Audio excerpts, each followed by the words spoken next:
Bienvenidos y bienvenidas a la presentación del libro La consulta pendiente, balance y desafío del litigio estratégico por el derecho de los pueblos indígenas a la consulta y el consentimiento previo en el Perú. Muy buenas noches, señor decano del Colegio de Abogados de Lima, profesor Rosal. Muy buenas noches, señora Luz Pacheco, vicepresidenta del Tribunal Constitucional. A los autores del libro, Álvaro Vázquez Salvador, Juan Carlos Ruiz Molleda, Maritza Quispe, la doctora Marisol Prestello, ex viceministra de Justicia, la comentarista del libro, la profesora de Derecho Joana Liz Vega Auqui, Latzer Tuesta, director del Instituto de Defensa Legal, al público, todos presentes, muy buenas noches. Damos paso ahora a las palabras del decano del Colegio de Abogados de Lima para el saludo y bienvenida.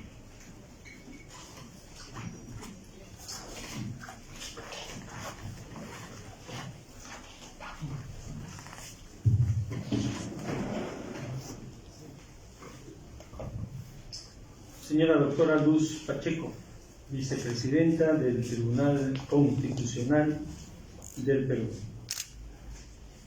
Señora doctora Marisol Prestello, exministra de Justicia y Derechos Humanos. Señor doctor Álvaro Vázquez Salvador, Instituto de Defensa Legal. Abogado Maritza Quispe, también del Instituto de Defensa Legal. Señor Juan Carlos Ruiz Molleda. Doctora Joana Liz Vega Auqui, profesora de Derecho. Señores abogados, damas y caballeros. En los textos de historia, cuando empezamos a encontrar la vinculación de América con el resto del mundo, nos hacen una pregunta: ¿quién descubrió América? Y nos enseñan que fue Cristóbal Colón. Pero en realidad no había nadie en América antes que Cristóbal Colón. Cristóbal Colón, cuando desembarca en la isla de Yanahuari, encuentra a un pueblo que los salva de la muerte, porque se encontraban sin agua, sin alimentos, y los atienden. Después, Colón y sus huestes someten a ese pueblo.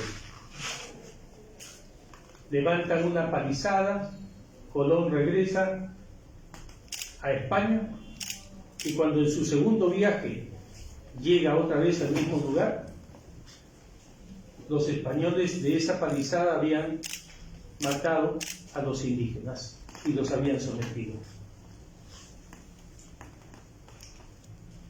Lo que lograron con eso es generar una brecha de identidad entre aquellos que venían a conquistar, no a colonizar, y aquellos que eran los dueños originales de la tierra con su propio desarrollo y con su propio tiempo histórico. Desde esos tiempos al día de hoy no ha cambiado tanto. Los pueblos apartados, los pueblos originarios siguen siendo apartados del desarrollo de la sociedad. Nos interesa entonces a los abogados que vemos toda la parte de la infraestructura legal, conocer qué es lo que pasa, que después de 200 años nuestro pueblo en el Perú no se ha convertido en una nación, que se identifique en todos sus extremos y que tengamos objetivos que sean comunes. Este libro que se va a presentar el día de hoy, La consulta pendiente, balance y desafíos del litigio estratégico por el derecho de los pueblos indígenas a la consulta popular y al consentimiento previo en el Perú, nos debe ayudar a encontrar esas distancias que el tiempo y las sociedades han generado, a cortar esas brechas, a encontrar un sentido propio que permita a nuestro país ser de hoy y para siempre una nación. Bienvenidos a todos a esta presentación del libro que esperamos sea útil no solo para los abogados, sino para la sociedad. Gracias.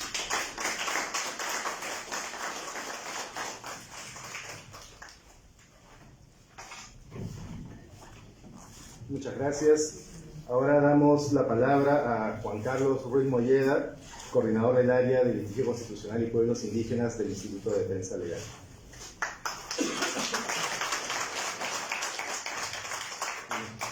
Muy buenas noches con todos y con todas. Soy Juan Carlos Ruiz Molleda, Rafa IDL. Les traigo el saludo de IDL, del Consejo Directivo y del equipo del litigio constitucional. Quiero saludar especialmente a la vicepresidenta del Tribunal Constitucional, Pacheco, a la exministra Marisol Perestello. Nos vemos desde Saramurillo, ¿no? A Joana Liz y a todos los que están presentes, ¿no? Básicamente, yo coordino un área que se dedica a litigar casos de graves violaciones de los derechos humanos. Somos un equipo legal que intenta litigar casos que son representativos de patrones de violación a derechos en este país. Tenemos casi cerca de 90 casos y litigamos en varias cortes. Y este libro que se va a publicar es fruto de un esfuerzo de hacer un balance crítico de estas sentencias, tanto del Poder Judicial como del Tribunal Constitucional. Pero no voy a abonar más porque de eso se trata esta publicación. Yo quiero contar una anécdota que aquí está Marisol Perestello. En el año 2017 hubo un conflicto y los pueblos indígenas tomaron una medida de fuerza que fue cerrar el río Marañón, en Saramurillo, en la comunidad de Saramurillo. El diálogo no prosperó y había el peligro de que eso sea desbloqueado por las Fuerzas Armadas. Todos teníamos que hubiera un segundo baguazo. Y a mí como IDL me tocó ir para tratar de que eso tenga una salida política y no una salida militar. No estábamos para otro baguazo. Y ahí me encontré a Marisol Perestello. Ella era ministra de Justicia, y me acuerdo que lo que dijimos fue, tú me dijiste, no estamos para otro baguazo, era Kuczynski el presidente, hagamos todos los esfuerzos para que este conflicto tenga una salida política. Yo nunca me olvidé de eso, ¿no? Creo que fue importante, creo que se trata de eso, de promover el diálogo, promover el debate, en el marco de un compromiso con los derechos de la gente, en este caso con los derechos de los pueblos indígenas. Yo siempre recuerdo mucho eso, no la he vuelto a ver, bueno, por las redes que veo siempre, pero yo quería eso reconocerlo, ¿no? Porque yo creo que hubiera sido fatal que este país pase por una experiencia tan dolorosa como la del baguazo, ¿no? Donde todos, absolutamente todos perdimos, ¿no? Bueno, yo solo quería eso, traerles el saludo de IDL y agradecerles a todos y cada uno de ustedes por su presencia. Gracias.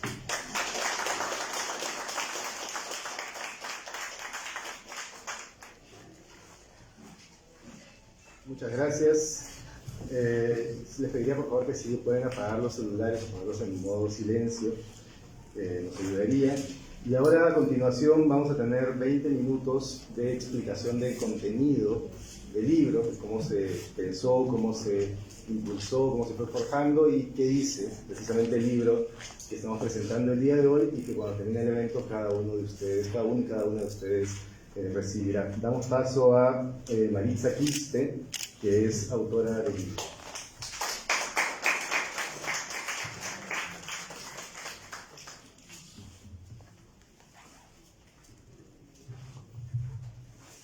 Bien, buenas noches. En primer lugar, quiero agradecer a cada uno de ustedes que se dieron el tiempo para estar presente en esta sala y acompañarnos en la presentación de este libro, cuyo título es La consulta pendiente, ¿no? Quiero además agradecer a Juan Carlos Ruiz Molleda, nuestro coordinador, quien no solo nos incentiva a escribir, sino que hace que, digamos, nos enamoremos de la lectura, ¿no? Y es uno de los autores y quien motivó al equipo para escribir este libro. Si ustedes pueden revisar el libro, uno podrá advertir que recoge las experiencias que desde el Instituto de Defensa Legal, desde el área de litigio constitucional y pueblos indígenas, durante estos años se ha podido recabar, ¿no? Yo no voy a hacer un análisis de cada uno de los temas que están en el libro, ¿no? En estos pocos minutos lo que yo quiero hacer es contarles el motivo por el cual el equipo y los autores presentamos este libro, ¿no? Previamente a ello, yo quiero además mencionar los nombres de los autores que no están presentes en esta sala. Juan Carlos Ruiz Molleda como coordinador, Rocío Mesa, que no está en este momento en el Perú, Sebastián Delgado, parte del equipo que también no está en el IDL en este momento, Álvaro Másquez Salvador, y mi persona, ¿no? Quienes somos los autores de este libro. Pero además quiero agradecer a dos financieras muy importantes quienes han sido, han contribuido para que este libro se pueda publicar. Pan para el Mundo y Broderick Deli, ¿no? BD, que nosotros le señalamos. Gracias, a estas dos financieras es que ha sido posible la publicación de este libro, ¿no? Entonces, yo quiero empezar señalando y haciendo esta pregunta, ¿no? ¿Por qué el equipo del Instituto de Defensa Legal elaboró y escribió este libro, ¿no? Yo quiero hacer una pequeña remembranza de la historia que nos motivó a escribir este libro, ¿no? En realidad la historia es de hace mucho tiempo. Yo voy a contar solo un extracto pequeño donde he sido parte de este proceso en la lucha y la defensa de los derechos de los pueblos indígenas, ¿no? Se me viene a la mente año 2010, la provincia de Espinar, caso Majesiguas II, y comunidades campesinas que exigen al Estado se les realice un proceso de consulta previa debido a que en ese momento se iba a realizar un trasvase de agua de su territorio a otra jurisdicción. En ese momento no había una ley de consulta previa, no había un reglamento de consulta previa, había una línea jurisprudencial que el Tribunal Constitucional había desarrollado, sentencias de la Corte Interamericana de Derechos Humanos, pero en su momento no se sabía quién era la entidad competente de realizar el proceso de consulta previa.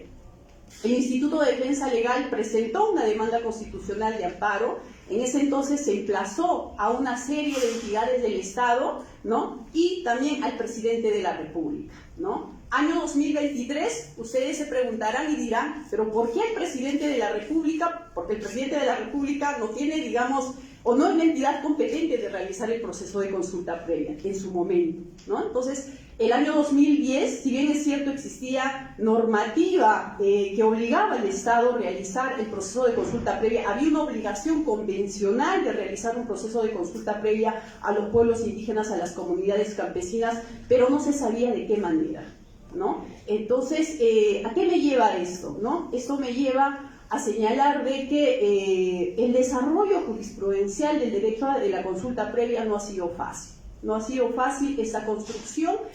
Inicialmente se tuvo que judicializar el derecho a la consulta previa a través de procesos de inconstitucionalidad. El Tribunal Constitucional emitió sentencias en materia de consulta previa, ¿no? Pero no fue fácil, pese a que existe una obligación convencional constitucional de realizar un proceso de consulta previa. Hasta el día de hoy el Estado la sigue omitiendo, la sigue violando, ¿no? Lamentablemente debo decir que el año 2019 el Tribunal Constitucional emitió dos sentencias nefastas, ¿no? En el caso de Chilachambila y Chilapucara, una demanda que ha sido litigada por el IDL, y en el caso del pueblo Achuar. En esa oportunidad, la anterior composición del Tribunal Constitucional desconoció la calidad de derecho fundamental que tenía el derecho a la consulta previa. Consecuentemente, se determinó que el amparo no era la vía para tutelar el derecho a la consulta previa, ¿no? Pese a estas, dos sentencias nefastas, juezas y jueces del Poder Judicial en el interior del país se desvincularon de esa sentencia y emitieron sentencias donde ordenaron la realización de un proceso de consulta previa, pero además ordenaron la nulidad de actos administrativos que habían sido emitidos de manera inconsulta, ¿no? Hace poco el Tribunal Constitucional emitió una sentencia en el caso de la comunidad campesina Azacasi, un caso también litigado por el Instituto de Defensa Legal, donde el Tribunal Constitucional le devuelve la calidad de derecho fundamental a la consulta previa, ¿no? Es la primera vez, digamos, que el Tribunal Constitucional hace mención a la debida diligencia y los principios rectores que deben de tomar en cuenta las empresas y el Estado cuando vienen empresas extranjeras a realizar actividades extractivas en territorio de pueblos indígenas, ¿no? Entre otros aspectos. Pero debo de señalar que particularmente el aspecto más crítico de esta sentencia es cuando el Tribunal Constitucional señala que si bien es cierto se tiene que realizar la consulta previa de la emisión de concesiones mineras, sin embargo dice que previamente se tiene que determinar si estas afectan o no afectan los derechos de los pueblos indígenas o el derecho al medio ambiente. Nosotros creemos que en este aspecto no se ha hecho un análisis profundo sobre qué significa la existencia de títulos habilitantes, háblese concesiones mineras, concesiones forestales en territorio de pueblos indígenas, ¿no? Porque recordemos que actualmente existen más de 20 defensores asesinados, y esto por la defensa del territorio. Y una de las causas del despojo del territorio es justamente el otorgamiento de concesiones, ¿no? Entonces no se puede decir que el simple otorgamiento de las concesiones no vulnera derechos fundamentales de los pueblos indígenas. El simple otorgamiento de las concesiones vulnera los derechos a la propiedad de los pueblos indígenas, vulnera el derecho a la autodeterminación, pero además constituye una amenaza cierta e inminente de vulneración del derecho a la vida y subsistencia de los pueblos indígenas, ¿no? Entonces, ese es uno de los temas que yo quería resaltar, porque la idea y el motivo por el cual el área de litigio constitucional y pueblos indígenas del Instituto de Defensa Legal escribe este libro es para dar cuenta un balance de litigio constitucional estratégico sobre los derechos de los pueblos indígenas, en concreto el derecho a la consulta previa, ¿no? Responder qué sentencia se ha emitido durante estos tiempos en materia de consulta previa, ¿no? Pero además creemos importante que este libro, y esperamos que este libro motive al debate, a la investigación e implementación del derecho a la consulta previa en el Perú. Porque si bien es cierto, ¿no?, en su momento el derecho a la consulta previa ha sido muy celebrado por todos y todas, sin embargo, actualmente, así como está el derecho a la consulta previa, como muy bien lo ha señalado Juan Carlos Ruiz en uno de sus artículos, ¿no?, es una cáscara vacía debido a que se le ha quitado de contenido constitucional, ¿no? El derecho a la consulta previa, si no va de la mano del derecho a la consulta previa, se convierte en un derecho vacío, en un derecho que no garantiza los derechos de los pueblos indígenas. Muchísimas gracias.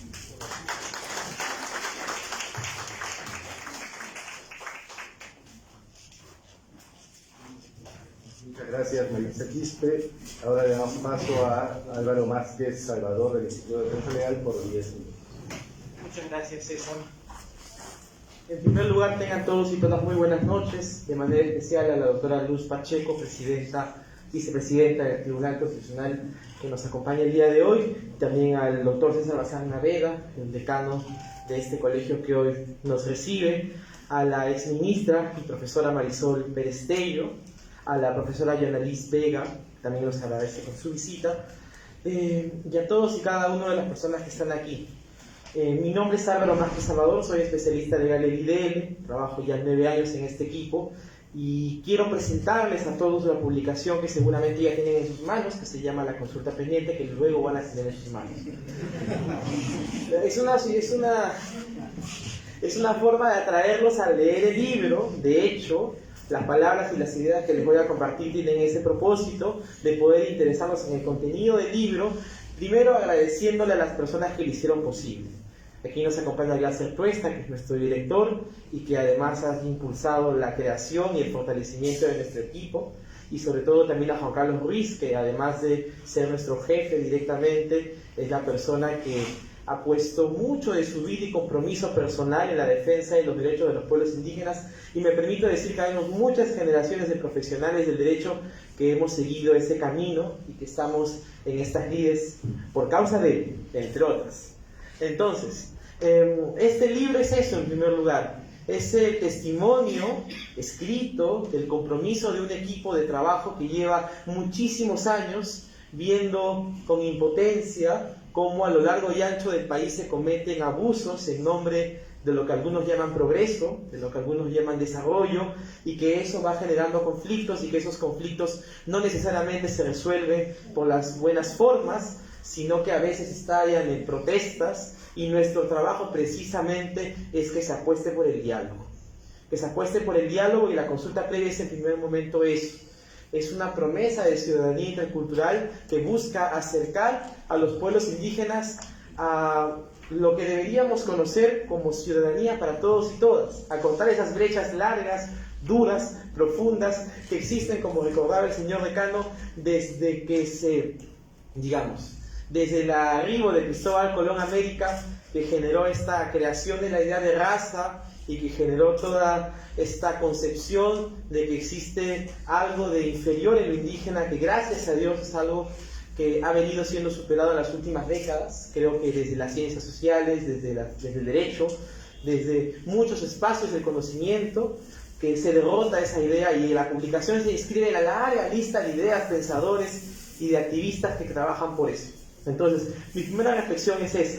Veamos el libro como parte de este esfuerzo colectivo para imaginar un país con justicia, y la justicia no está basada, pues digamos, en ideales que no tienen un asidero en la norma, ¿no? Siendo esto un espacio de profesionales, sobre todo el derecho, hay que recordar que las ideas que se dicen tienen un fundamento directo en la norma jurídica, sean normas sobre todo de fuente constitucional y de fuente convencional. Entonces, más allá de esto, había algunas ideas muy específicas que yo quería compartirles para nuevamente atraerles a la lectura del libro. La primera es la siguiente. Miren, aunque a veces no parezca, aunque a veces cuando prendamos la televisión parece ser la sensación contraria, los pueblos indígenas, desde nuestro punto de vista, son un tema prioritario en la agenda del Perú del Bicentenario. A muchas personas parece que esto no les queda muy claro y que siempre los problemas son los mismos: la inseguridad ciudadana, la corrupción, que también son problemas de suma urgencia y gravedad. Pero hay algo que entender, que es, siendo un país donde según la RENIEC el 30% de la población se autoidentifica como miembro de un pueblo indígena o originario, y donde los niveles de pobreza extrema y de pobreza en pueblos indígenas duplican al del resto del país, es una agenda crítica. Es una agenda que tenemos que ver, y que lamentablemente, a pesar de los pasos firmes que se han dado a nivel del gobierno, no en este solamente, sino en general, digamos, los últimos 20 años ha habido un fortalecimiento de la institucionalidad para pueblos indígenas, y muchas de las personas que están aquí lo han podido atestiguar, sigue siendo insuficiente, largamente insuficiente. Entonces, siendo este un tema prioritario, especialmente nuestro libro habla sobre el derecho a la consulta previa.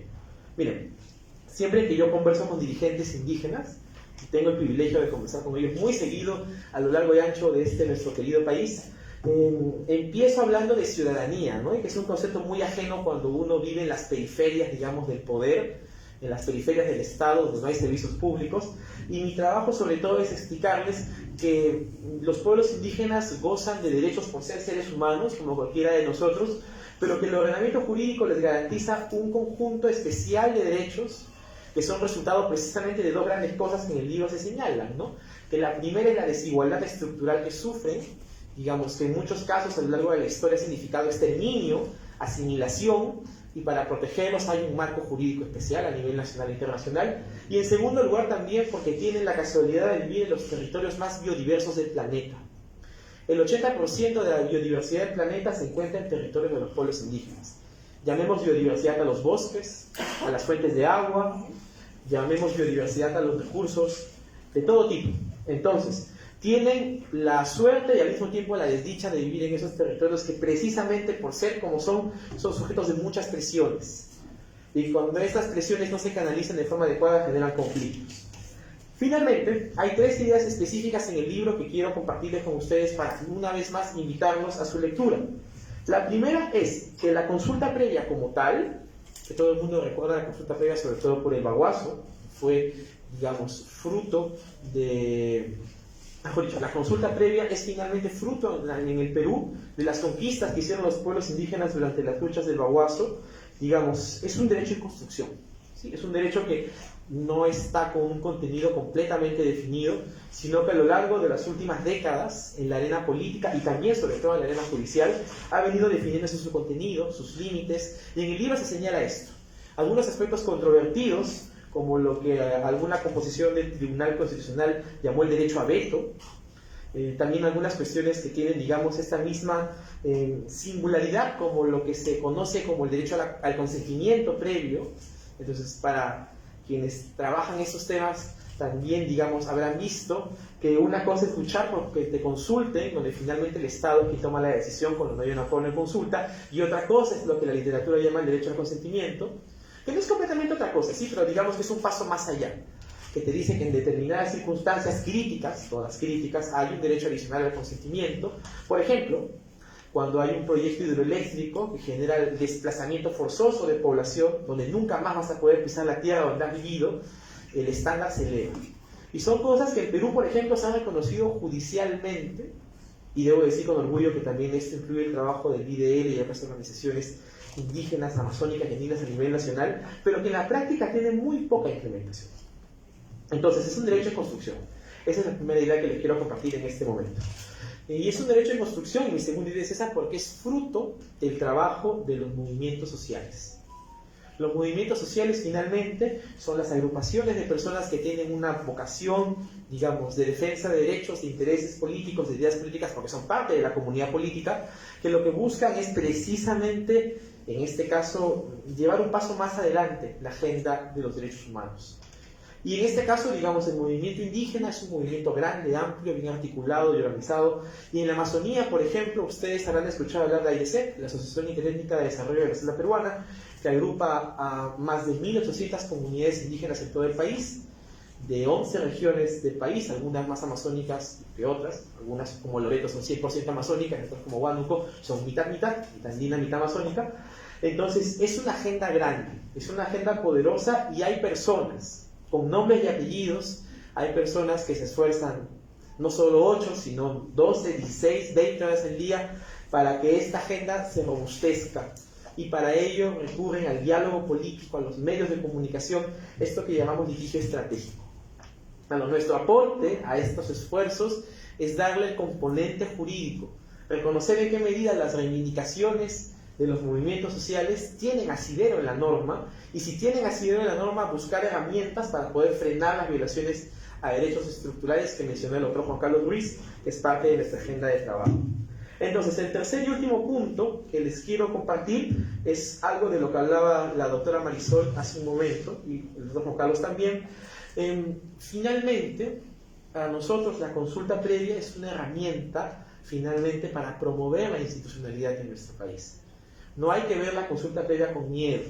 La consulta previa no es un derecho que genere, digamos, incapacidad en el Estado para tomar decisiones o un freno a los proyectos de inversión que se priorizan en determinadas zonas del país. Por el contrario, la consulta previa, como ha reconocido instituciones como el propio Banco Mundial, es una herramienta que bien manejada puede ayudar a prevenir conflictos sociales y que finalmente, además de tener sustento en las normas constitucionales y convencionales, tiene la capacidad para poder emparejar un poco el piso de la desigualdad.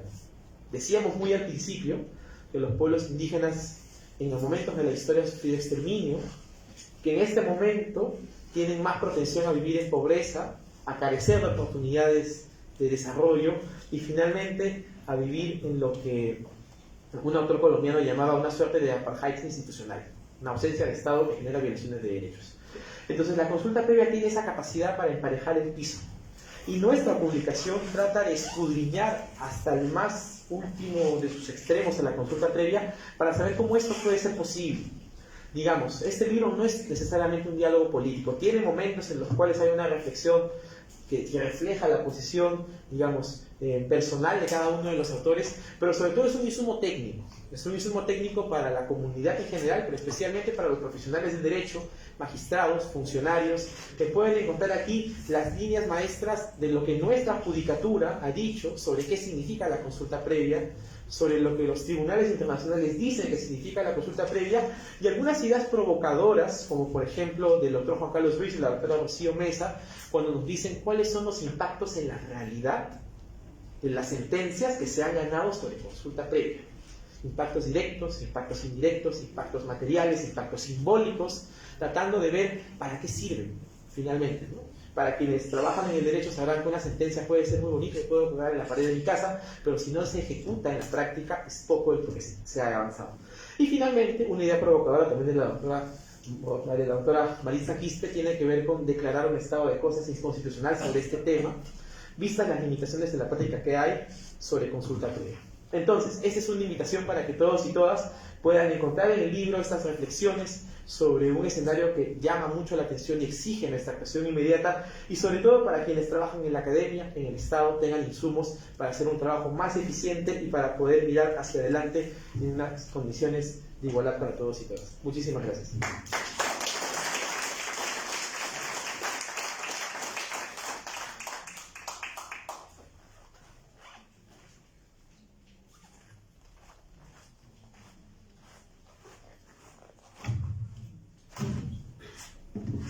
Muchas gracias, doctor Álvaro Másquez Salvador, muchas gracias a los dos autores. Y ahora les pedimos que puedan pasar ustedes al público e invitamos a la doctora Marisol Perestello y también a la doctora Yonalis Vega Auqui, que nos van a hacer el favor hoy día de comentar esta publicación.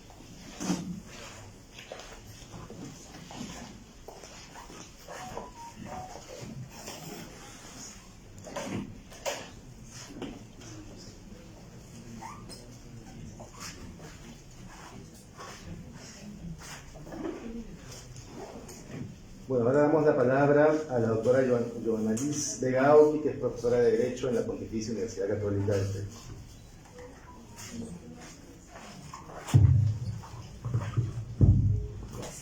Ahora sí, normalmente tengo este problema con los micros. Ya ven. Ahora sí, ya está. Bueno, muchas gracias por la invitación, muchas gracias a las autoridades que tenemos hoy, a los que asisten aquí. Yo me presento, soy Yonalis Vega Auqui, yo he trabajado muchos años en el Ministerio de Cultura, implementando la consulta previa, así que para mí ha sido muy importante leer este libro, revisar todo el trabajo que conocemos naturalmente por haber estado trabajando en este tema hace tantos años. Creo que es un aporte muy importante, como han dicho tanto Maritza como Álvaro. ¿Por qué? Porque da un recuento no solamente del derecho, sino también desde la implementación, que es en lo que yo he estado más comprometida estos últimos años, ¿no? Y sobre eso tengo algunos apuntes que yo espero pueda desarrollar todos. Lo primero que quiero rescatar sobre el libro es uno de los efectos a los que hacía mención Álvaro, ¿no? El efecto desbloqueador, que hace referencia, como citan los autores, a esta manera de despertar, ¿no? De llevar a que esta inacción del Estado o esta inercia que tiene el Estado a veces encuentre un punto de hay que parar, necesitamos analizar qué está sucediendo, ¿no? En mi experiencia eso pasó con la sentencia y el caso que ustedes relatan del lote 116, ¿no? Eso sucedió en el Ejecutivo, recuerdo haber estado ahí, recuerdo que eso conmocionó muchos sectores y propició que necesariamente tengamos que discutir lo que también se menciona en el libro, que es este periodo entre el 1995 y el 2011, que es el periodo en el que estaba vigente el convenio, pero que no se implementaban las consultas, ¿no? Eso era lo primero que quería referir sobre el libro. Creo que efectivamente es cierto, en la función pública se necesitan estos momentos y la manera que contribuyen estas sentencias y esos casos tienen un impacto directo en lo que se hace en las políticas públicas, ¿no?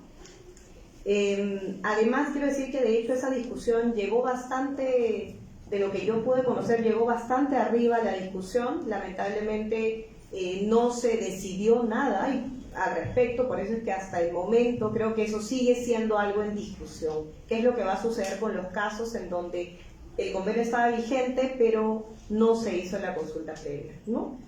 Lo otro segundo que quería mencionar está relacionado al desafío de la información, ¿no? Hay otra parte importante en la que mencionan que es fundamental contar con información para hacer la consulta previa. En ese marco se habla, por ejemplo, de los estudios de impacto ambiental y que bien contribuiría a que ese contenido sea parte de los procesos de consulta previa. Y entonces ahí es interesante ver cómo congeniamos esa posición con también la posición bien discutida por un lado y por otra de la consulta previa de las concesiones mineras, ¿no? Que es una posición desde el Ministerio de Cultura que se tenía, y bueno, personalmente la comparto, que es cómo poder hacer una consulta previa en un momento en el que todavía no tengo suficiente información sobre las actividades o los impactos precisos que se van a dar en los territorios, ¿no? Esa sería, digamos, una pregunta para construir, para mirar, para seguir ahondando, ¿no? Creo también que en base a justamente la información, si hablamos de la implementación, efectivamente hay una falencia muy grande en las capacidades de los servidores y las servidoras públicas para informar verazmente, ¿no? Porque no pienso que es algo que corresponda solamente al Estado, sino es algo que yo considero por mi experiencia que es algo que tenemos culturalmente. Normalmente cuando hablamos de un tema es muy difícil que vayamos a hablar de lo negativo, lo que impacta realmente, y esto ciertamente en la práctica es muy complicado de poder trabajar con los funcionarios. Normalmente lo que hacen es decir, por ejemplo, si se va a construir una infraestructura, decir que eso, cómo es que eso va a aliviar, cómo es que eso les va a dar oportunidades, progreso, desarrollo, como decía Álvaro. Bajo estas construcciones es que se oculta los impactos en realidad que tienen los derechos. Entonces creo que eso sigue siendo también un tema para mirar y para evaluar.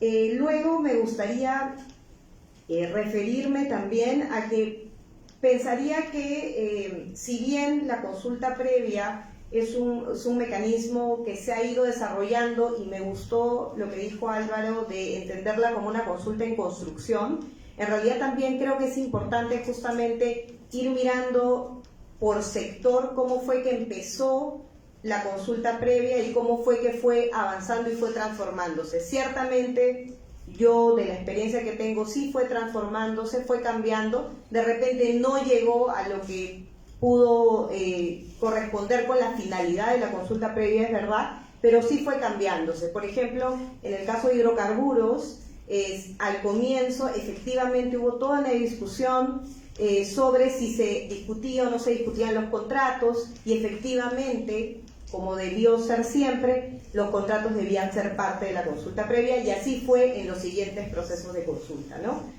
En el caso minero sí es un caso lamentable desde mi punto de vista, es un caso en donde sinceramente no se puede ver ningún proceso de consulta previa que realmente haya cumplido con la finalidad. Creo que incluso hay muchas investigaciones que vienen ya desarrollándose evidenciando lo que pasó. Incluso algunos de estos procesos de consulta fueron revisados por órganos de control interno, y por eso se tuvo que volver a mandar a hacer la consulta.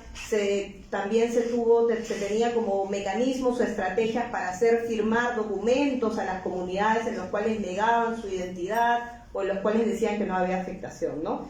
Y si bien eso se dio en minería, podría decir que hay otros casos que sí son necesarios de mirar con más detenimiento. Por ejemplo, los casos de áreas de conservación regional, los casos liderados por gobiernos regionales, en donde, por ejemplo, hay un par de casos en los cuales la consulta permitió que no se incluya en la delimitación inicial propiedad de comunidades que no estaban de acuerdo con la medida, ¿no? Y creo que eso es un caso, por ejemplo, interesante de mirar y de evaluar.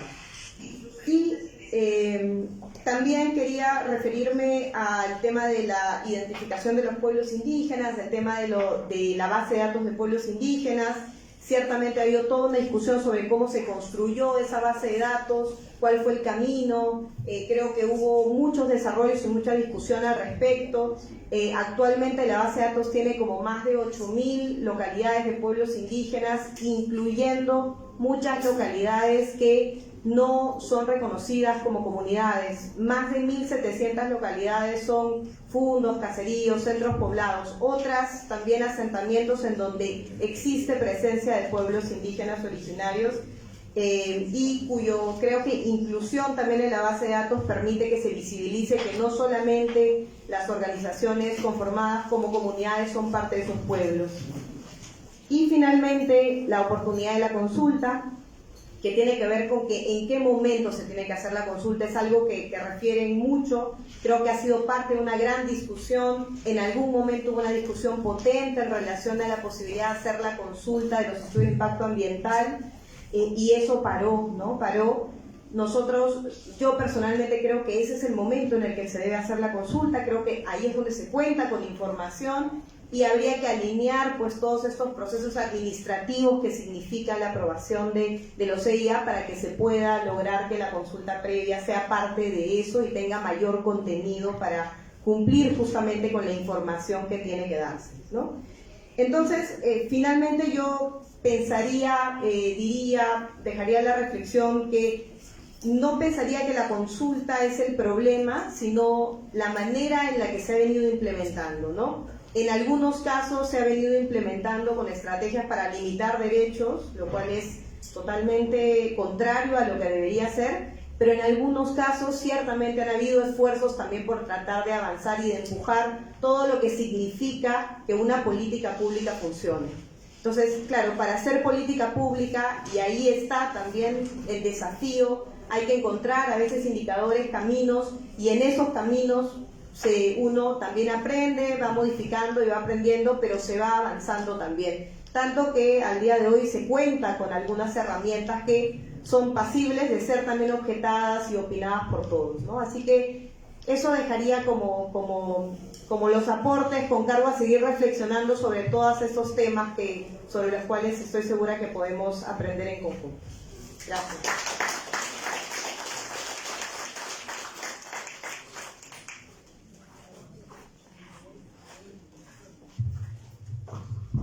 Muchas gracias, doctora Vega.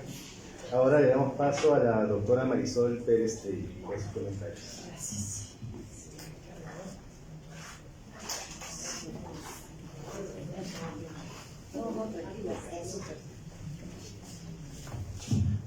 Muy buenas noches. Quiero empezar por agradecer el espacio y marcar la hora para ser respetuosa del tiempo.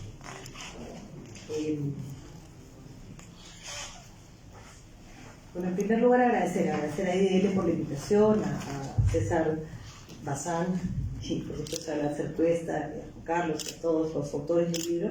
Agradecer al Colegio de Abogados, al mexicano amigo y colega, por generar este espacio. Por supuesto, la presencia de la vicepresidenta del Tribunal Constitucional es muy importante, no solamente por sus calidades personales, sino porque representa una institución que hoy podría ayudar a consolidar derechos o podría contribuir a su retroceso. Yo creo que es una gran responsabilidad y difícil. Y agradecer, por supuesto, compartir la mesa con alguien que trabaja en el campo y que por lo tanto conoce todos estos riesgos en los procesos de implementar el derecho a la consulta en la práctica. Yo quería hacer algunos comentarios sobre el libro, porque el objetivo de mi participación es invitarlos a leerlo y contarles algunas de las cosas que pueden encontrar en él. Así que quería hablar básicamente de 4 temas. El primero, este concepto del que nos habló uno de los autores, del derecho en construcción. Y a mí me parece súper importante porque se atiende al principio de progresividad, que es una característica de los derechos fundamentales y de su proceso de implementación. Pero ese principio de progresión o de progresividad también tiene una contraparte que es la prohibición de regresión. Y yo creo que si algo hemos visto en las sentencias del Tribunal Constitucional, sobre todo en las 2 últimas recientes, es ese avance y retroceso tan brutal, ¿no? Nos ponía además frente a la necesidad imperiosa de exigir un control de convencionalidad sobre la sentencia. Entonces, es muy bueno que el TC haya reconocido su propia limitación y haya corregido en la última sentencia el reconocimiento de un derecho fundamental, que lo es, no es una concesión graciosa del Estado, es una simple interpretación de los artículos 55 y la cuarta disposición final y transitoria. Así que yo creo que eso es saludable, pero también lo es, y no hay que perderlo de vista, y lo dijo ahora con total claridad el autor, el control difuso que hicieron algunos jueces frente a una sentencia del TC que evidentemente iba contra toda la línea jurisprudencial del propio TC, desde el caso Cordillera hasta el caso Saramaca y todos los casos a nivel de la Corte Interamericana que se han ido implementando. Entonces, recorrer esta historia del derecho a la consulta en construcción, en su contenido, pero también en esos retrocesos que son tan peligrosos para nuestro país, nos pone frente a una obligación en un país que hoy se enfrenta a una realidad muy concreta latinoamericana, democracia versus dictadura. Y si algo tenemos que defender en democracia es la ley. Y entonces lo que encontramos en este libro es un recorrido por la garantía de los derechos sobre la base de la lucha por la conquista de los mismos a través de la única herramienta válida en un Estado de Derecho, la ley. Y que estos logros se hayan conseguido con el costo que todos sabemos, con el tiempo que esto toma, con la sensación permanente de injusticia que viven los pueblos indígenas, pero también todos nosotros. Digamos, ese es el gran problema de un país en el que una persona puede llegar a tener poder con la frase chapa tu choro y déjalo paralítico.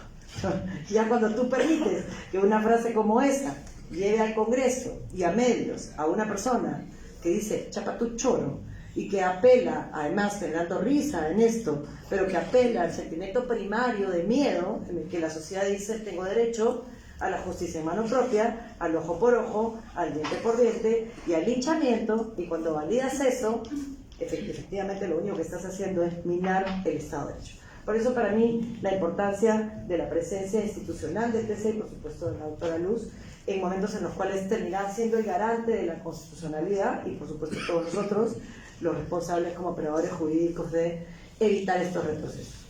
Eso lo hace el libro contándonos los casos, los avances, los retrocesos y el rol que ha jugado IDL en la defensa de derechos a través de casos concretos, igual que otras instituciones, para garantizar a través del litigio estratégico estos derechos. Ese es el primer tema en que quiero ahondar porque efectivamente es un derecho en construcción, pero en construcción muy rápida, ¿no? Porque pensemos que hasta hace algunos años, hasta un poco antes de Saramaca, todos los temas de derechos humanos en el mundo indígena se litigaban a través de, no del derecho del artículo 21, que reconoce el derecho a la propiedad, sino a través de la libre determinación de los pueblos. Entonces hay un cambio en la mirada de los pueblos indígenas y en el enfoque que el Perú ha incorporado desde Tonamá hasta todas las sentencias posteriores en su jurisprudencia. Y yo primero felicitar continuar con la línea de progresividad del TC y dejar ese nefasto precedente que de verdad no tiene ningún fundamento jurídico, tendrá fundamentos económicos, pero de eso no se trata el derecho. Ese es el primer tema que quería reforzar. El segundo es el tema de la fuerza vinculante, que también se desarrolla en el primer capítulo, que obviamente eso es incuestionable. Basta con leer el bloque de constitucionalidad para entender que desde la cuarta disposición final y transitoria de la Constitución, que establece que el contenido de los derechos se da a través de la Declaración Universal de los Tratados del Programa Ratificado, pero también a través del propio código que incorpora la línea jurisprudencial del sistema interamericano y otros sistemas como un componente importante en el contenido de derechos. La fuerza vinculante del convenio 169 de la ley de consulta previa, que es parte del bloque de constitucionalidad y por tanto lo desarrolla, sin duda incorpora dentro del artículo 3 de nuestra Constitución al derecho a la consulta previa como un derecho innominado, que parte de nuestra dignidad, del Estado Social de Derecho. La verdad es que yo creo que no hay duda sobre eso y lo que hay que hacer es garantizar que esos mínimos que se han logrado avanzar no se retrocedan a través de una sentencia de juez. El segundo tema que me parece muy importante mencionarles e invitarlos a leer en profundidad es el tema del impacto de las sentencias. Eso me parece súper interesante porque a diferencia del ejercicio de un derecho, o un amparo, un habeas corpus o cualquier acción frente al TC que reivindica derechos de una persona, esto reivindica derechos colectivos. Y eso es muy importante porque a veces tendemos a pensar en pueblos indígenas de una manera muy romántica, muy paternalista, cuando lo único que se está pidiendo en materia indígena es que se garanticen derechos y se respeten derechos. No se está pidiendo más, se está pidiendo ese mínimo. A mí me parece súper importante que el impacto de estas sentencias sea analizado en la necesidad de las políticas públicas, porque el enfoque interseccional lamentablemente es discursivo. Las políticas públicas en el Perú normalmente se diseñan sin un enfoque interseccional y eso hace que termines, por ejemplo, generando nuevos problemas en el mundo indígena, ¿no? Creas Taliguarma, pero como no se te ocurre ir al pueblo indígena, sobre todo amazónico, donde destinado, no te enteras que hoy hay un problema de tratamiento de basura, porque los pueblos indígenas no producían basura antes que llegáramos nosotros con nuestros programas sociales famosos, sin pensar en el destinatario. O que llegues a Pozzoteni y te encuentres con que el tambo ha hecho un cañito para el director del tambo y no se le ocurrió jalar un poquito más ese cañito para que el mundo, las personas que viven en Pozzoteni no tengan que caminar durante media hora para subir. ¿No? Eso es un diseño de las políticas públicas desde Lima que pierde de vista a los destinatarios de las políticas públicas y que se piensa de manera homogénea cuando precisamente la mayor riqueza de nuestro país es la diversidad. Así que ese impacto es súper interesante porque analizan todas las consecuencias de cada una de las sentencias en la práctica, más allá del triunfo de la justicia y del reconocimiento del derecho como tal. Tercer tema que quiero mencionar es el de los obstáculos, ¿no? Porque tenemos una serie de obstáculos y desafíos que enfrentar, y yo creo que el principal es el desconocimiento, ¿no? Voy a tomar el ejemplo rápidamente que contó Juan Carlos sobre el tema de Sara Murillo, ¿no? Se logró que Sara Murillo en muy poco tiempo liberara las barcazas de petróleo que habían estado retenidas por más de 60 días, 90 días, en realidad 60 personas, sin que se derramara una gota de sangre. Y esto se hizo no solamente por la conjunción de voluntades, sino porque estaba presente en ese helicóptero que logró la liberación, que de eso se habló muy poco, lo vimos ahí, por eso lo cuento. Todos recuerdan la última foto, la foto final, la foto de... Pero el proceso empezó con una negociación en la que estuvo presente el representante de Petroperú. Que además lo menciono, me parece muy importante que las personas sepan quiénes jugaron roles importantes. Se llama Luis Zapata, el representante de Perú que iba en el helicóptero. Lo único que le pidieron fue que él se desista de formular denuncias. Cualquiera con 2 dedos de formación jurídica sabe que la acción penal, el ejercicio de la acción penal es público y que lo va a hacer la Fiscalía de todas maneras. Solamente le pedían a Luis que él facilitara el proceso para que Petroperú no hiciera la denuncia, siendo perfectamente conscientes que la denuncia le iba a hacer igual al Ministerio Público, y él lo hizo. ¿Qué cosa significó esto? Que lográramos el triunfo en Sara Murillo del diálogo, el triunfo en Sara Murillo del reconocimiento de compromisos políticos que no se habían asumido, el triunfo en Sara Murillo de pueblos indígenas unidos, porque se dividen los pueblos indígenas y de 4 cuencas de 192 surgen 5 cuencas, porque eso lo incentivó el gobernador regional. Y lo incentivó a partir de la división de los propios pueblos para hacer una falsa consulta previa y conseguir una aprobación que se debió haber hecho durante 5 años y no se hizo. Se ejecutó en el tramo final del gobierno, a la mala, creando un problema social que estalló en el siguiente gobierno y que significó 90 días de paralización y riesgo para todos los pueblos. Pero de todos esos logros importantes que todos festejamos, hay precios y costos individuales. El señor Zapata regresó a Lima y lo despidieron de su trabajo. ¿Por qué? Que Lima no entiende. Te doblegaste, renunciaste a la denuncia, permitiste el chantaje. Yo creo que el principal obstáculo es la falta de comprensión del mundo indígena, la falta de respeto al mundo indígena, este sentimiento paternalista que considera que es romántico incorporar al mundo indígena en la toma de decisiones, y no esta claridad de que es un derecho, y que los ciudadanos peruanos y peruanas, independientemente de si son indígenas o no son indígenas, tienen derechos, y que si necesitan un reconocimiento especial y son considerados un grupo de especial protección por el Estado peruano en el Plan Nacional de Derechos Humanos, es porque el Estado es responsable de su retraso histórico, fuera de todas las cosas que sabemos y del caucho, para hablar de algunas de las cosas que el Estado permite. Me gusta mucho, y acá me voy a hacer un minuto más, el estado de cosas inconstitucional. Yo creo que el Perú en general vive un estado de cosas inconstitucional, pero sí es importante reclamar en determinados grupos de especial protección en los cuales existe ya un compromiso estatal de determinadas cosas, y en el tema indígena el objetivo prioritario del plan es implementar, porque ya existen los derechos reconocidos a nivel convencional incorporados a nuestra Constitución vía interpretativa. Así que sí me parece súper importante que veamos cuáles son estos en materia de políticas públicas interculturales, tanto en temas de educación como en temas de salud, como en temas de justicia intercultural. Y ya quiero cerrar con las contradicciones, ¿no? ¿Qué cosa enfrentamos permanentemente? Yo creo que primero es dinero, que tiene la absurda idea de que la consulta previa termina impidiendo una explotación responsable de estos recursos naturales. Pero están en absoluta contracorriente a lo que el mundo hace. O sea, hoy día la debida diligencia es un componente esencial en la actividad extractiva en el mundo.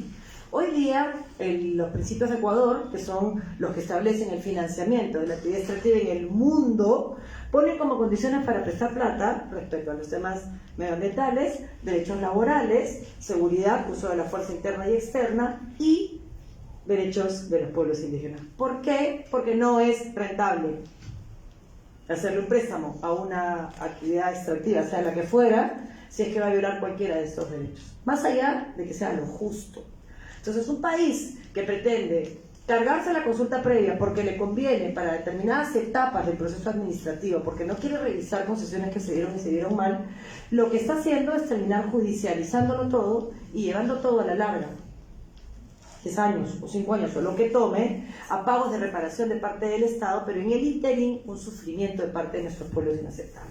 Un ejemplo, o lote 192, donde estaba Oxy, le vende, digamos, sus derechos a Plus Petrol, se los vende con una remediación aparente, porque los estándares no existían, no había NECAS. Entonces compra Plus Petrol y por supuesto, como estaba todo mal remediado, comienzan a salir el petróleo por todas partes. Entonces el pueblo dice, oye, mi agua se está contaminando, arréglalo. Y el Estado dice, yo no tengo que pagar porque el que contamina paga. Y entonces Plus Petrol dice, yo tampoco tengo que pagar, porque cuando yo compré tenía un certificado tuyo que decía que ya estaba remediado. Bueno, entonces vamos a resolver esto a las instancias internacionales a través de una ventana. Y el pueblo sigue tomando agua contaminada. Entonces, ¿quién es el que paga los platos rotos de la falta de eficiencia de parte del Estado? Los ciudadanos y ciudadanas peruanas. Revisemos el 169 y con esto acabo. El 169 es de la OIT. La pregunta que siempre tienes que hacerte, porque es la básica, es ¿qué tiene que ver la Organización Internacional del Trabajo con los pueblos indígenas? Tiene mucho que ver, porque esto nace en el primer convenio vinculado a temas indígenas a partir de otro convenio sobre trabajo forzoso, donde en los años, en la primera década, en el año 29, cuando hoy te presenta su informe sobre el trabajo forzoso, descubre, porque fue un informe temático, no geográfico, descubre que en todos los lugares donde había pueblos indígenas, el 80% de las personas explotadas laboralmente pertenecían al mundo indígena. Y por eso es que, aunque al principio un convenio con criterio asimilacionista incorpora la necesidad de, lo que ya mencionaba acá, equilibrar, el 169 termina poniendo las cosas en su real nivel. Así que los invito a leer el libro, es súper interesante, es una herramienta muy útil para defender los derechos y para defender el Estado de Derecho. Gracias.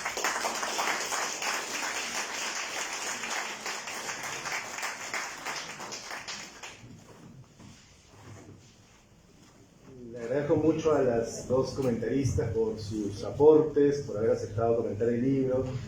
Y ahora, para honrar al tiempo, vamos a abrir una ronda de preguntas muy breves, solamente 2 preguntas por parte del público. Quien quiera formularlas puede levantar la mano en este momento. ¿Tú voy a levantar la mano? Sí. No, lo que pasa es que tengo otro evento en el auditorio. Tengo que ir a clausurar. Si me demoro unos minutos más no voy a poder. Yo les agradezco mucho la presencia de todos.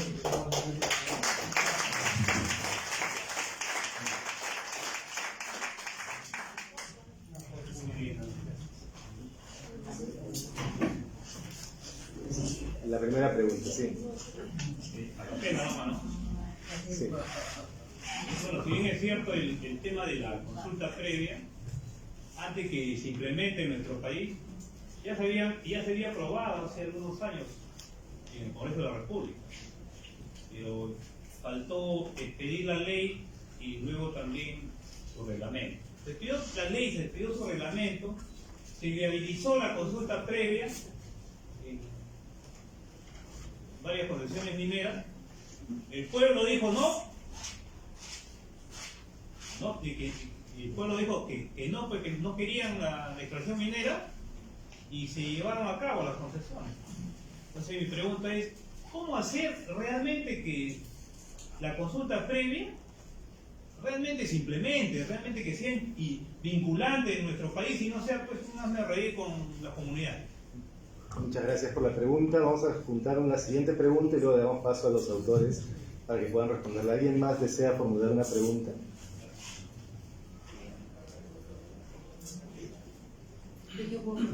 Por supuesto. Me gustaría saber, como comentó la profesora, al momento de hacer la concesión minera no se tiene datos del impacto ambiental, ¿verdad? Creo que fue lo que entendí, lo que también tenía entendido. Entonces, ¿cómo compaginar el poder dar una visión del impacto que tiene eso a la comunidad que pueda verse afectada si todavía no se tiene ningún elemento? ¿Cómo compaginar?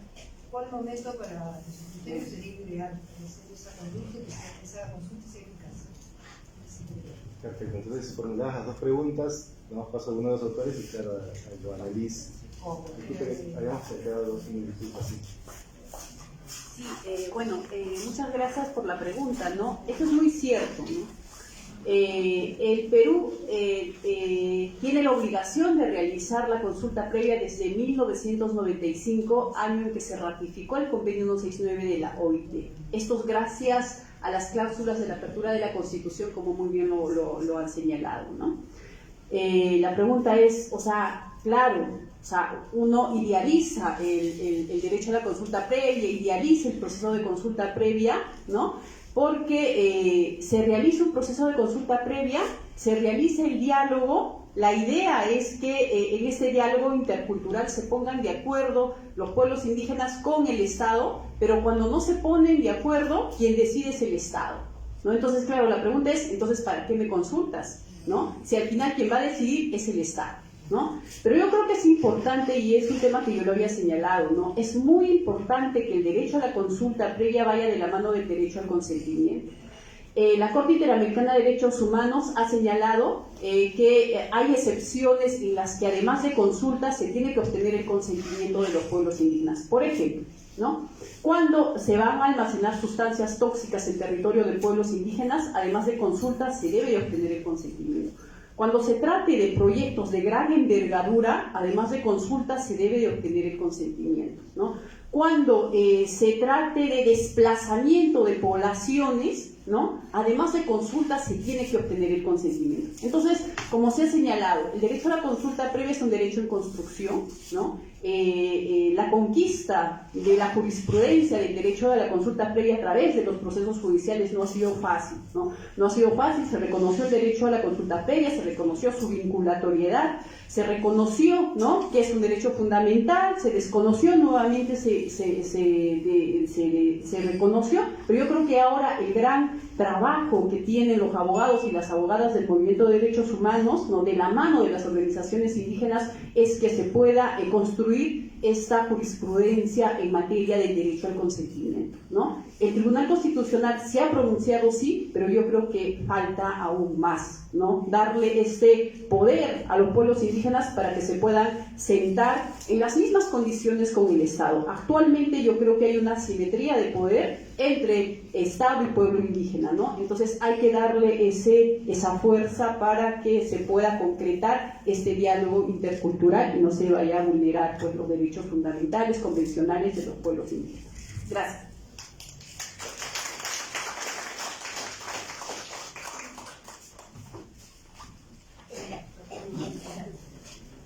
Creo que el tema de la oportunidad, voy a bajarlo otra vez ahora.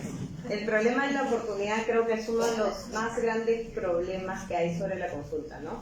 De hecho, el tema administrativo de en qué momento se aprueba no solamente es problemático en minería, sino también, por ejemplo, en la aprobación de áreas naturales protegidas, donde también la consulta se hace cuando ya hay una delimitación, ya existe, casi ya todo está resuelto, y en realidad el problema es que finalmente haces la consulta y después no quieres incorporar cambios. Entonces, el problema, por ejemplo, ¿por qué doy el ejemplo de la información? Porque en el caso de hidrocarburos existe de hecho el decreto supremo que autoriza, ¿no?, la firma de un contrato que tiene una delimitación, y la consulta previa se hace antes de ese decreto supremo, pero todavía no hay información exactamente dónde se van a hacer las actividades, porque todavía no hay estudio de impacto ambiental, ¿no?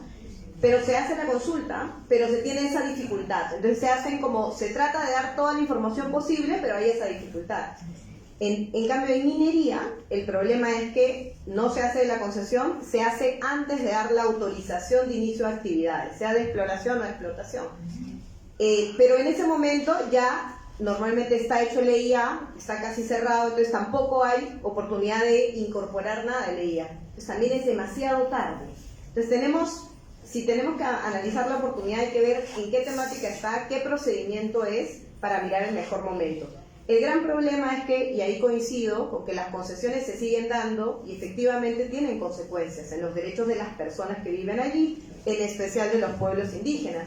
Y la gran respuesta es que eso se tendría que resolver con un ordenamiento territorial que no existe en el país, en donde todos, al menos regionalmente o a nivel provincial, se decida qué lugares se van a usar para qué, justamente incluso incluyendo a los pueblos indígenas. Entonces no es una respuesta tan simple, ¿no? Porque sería excelente decir que con el ordenamiento territorial lo vamos a resolver, pero el ordenamiento territorial tiene todas esas complejidades por las cuales no se está avanzando, ¿no? Esa sería más o menos la respuesta que podría dar.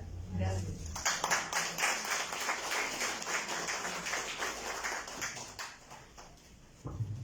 Bueno, agradecemos los comentarios recibidos, las preguntas del público y también de la señora magistrada, a quien invitamos para la clausura del evento.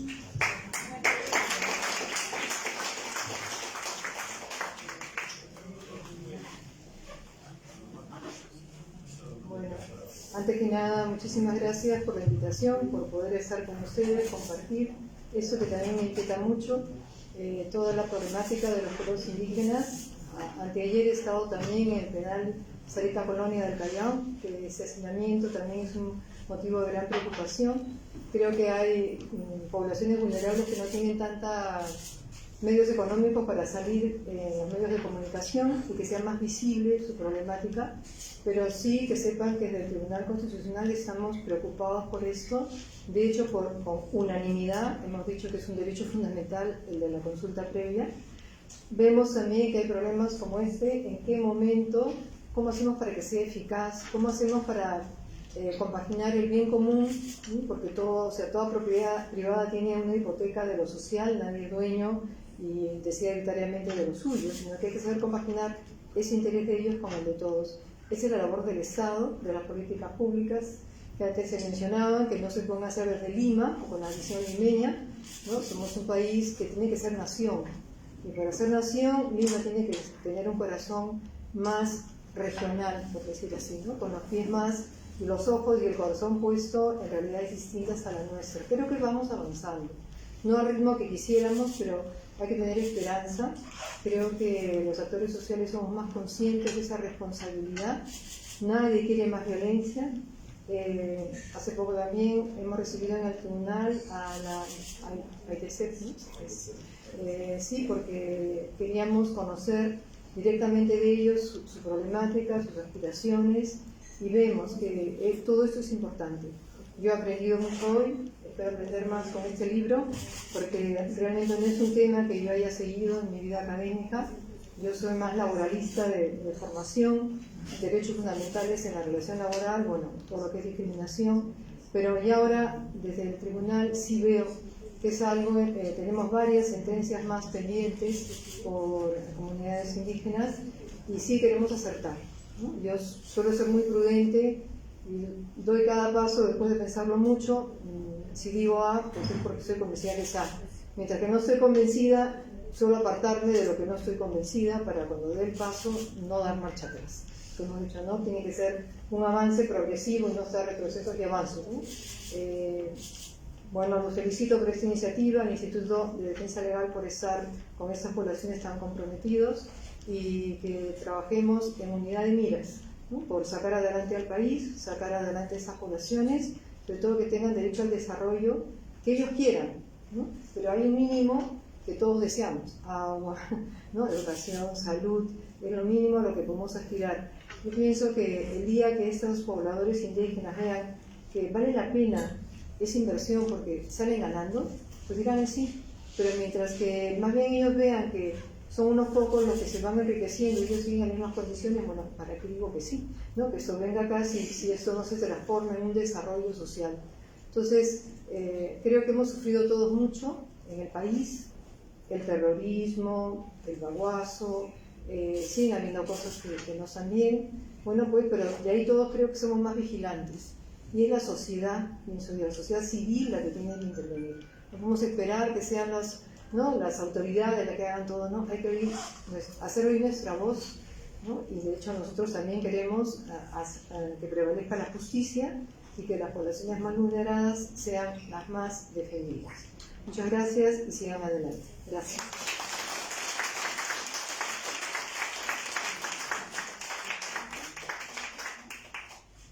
Muchas gracias. Después de la clausura solamente dos anuncios.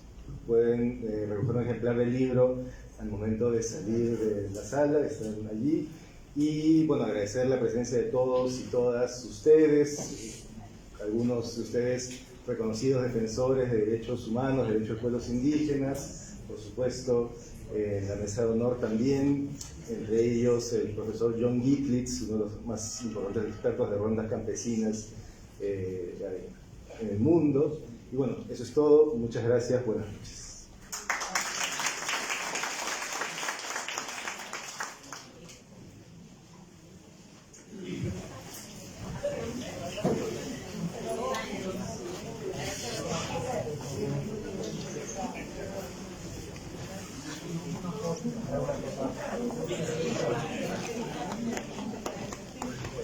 Lozano.